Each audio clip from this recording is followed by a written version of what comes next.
தற்போதைய முக்கிய செய்தி, மாவீரர் நாள் அனுசரிக்கப்படும் இந்த நாள் குறித்து ஈழ விடுதலை போரில் உயிர் நீத்தவர்களுக்கான மரியாதையை செலுத்த வேண்டும் என்று தமிழக வெற்றிக் கழக தலைவர் விஜய் அறிக்கை ஒன்றை வெளியிட்டிருக்கிறார். மாவீரம் போற்றுதும் மாவீரம் போற்றுதும் என எக்ஸ் தளத்தில் தமிழக வெற்றிக் கழக தலைவர் விஜய் பதிவிட்டிருக்கிறார். இது குறித்து நமது குமுதம் தலைமைச் செய்தியாளர் சிவா தரும் தகவல்களை கேட்கலாம். மாவீரம் போற்றுதும் மாவீரம் போற்றுதும் தமிழக வெற்றிக் கழக தலைவர் விஜய் பதிவு, உங்கள் தகவல்கள் தரலாம் சிவா.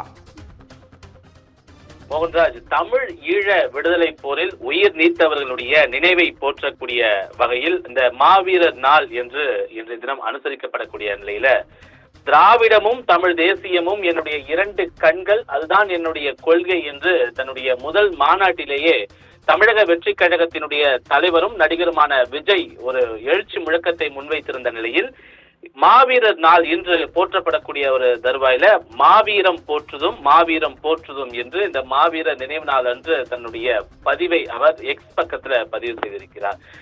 தொடர்ந்து தமிழர்களுடைய நலனுக்காகத்தான் நான் அரசியல் கட்சியை தொடங்கி இருக்கிறேன். அதிலும் குறிப்பாக தமிழ் தேசியம் என்பது என்னுடைய இரண்டு கண்களில் ஒன்றாக இருக்கிறது, திராவிடம் மறு கண்ணாக இருக்கிறது என்பதனை முதல் மாநாட்டிலேயே உரையாக நிகழ்த்தி இருக்கக்கூடிய அவர் இந்த தமிழ் தேசியம் தொடர்பான ஈழ விடுதலை போரில் தமிழர்களுக்காக உயிர் நீத்த வீரர்களுடைய உயிர் தியாகத்தை போற்றக்கூடிய வகையில் அனுசரிக்கப்படக்கூடிய இந்த மாவீரர் தினத்தன்று தங்களுடைய தியாகத்தை, மாவீரர்களுடைய தியாகத்தை போற்றக்கூடிய வகையில் அவர்களுக்கான ஒரு மரியாதையை செலுத்தக்கூடிய வகையிலும் மாவீரம் போற்றுதும் மாவீரம் போற்றுதும் என்ற இந்த பதிவை தமிழக வெற்றி கழகத்தினுடைய தலைவரும் நடிகருமான விஜய் தன்னுடைய எக்ஸ் பக்கத்துல பதிவு செய்திருக்கின்றார். மோகன்ராஜ்,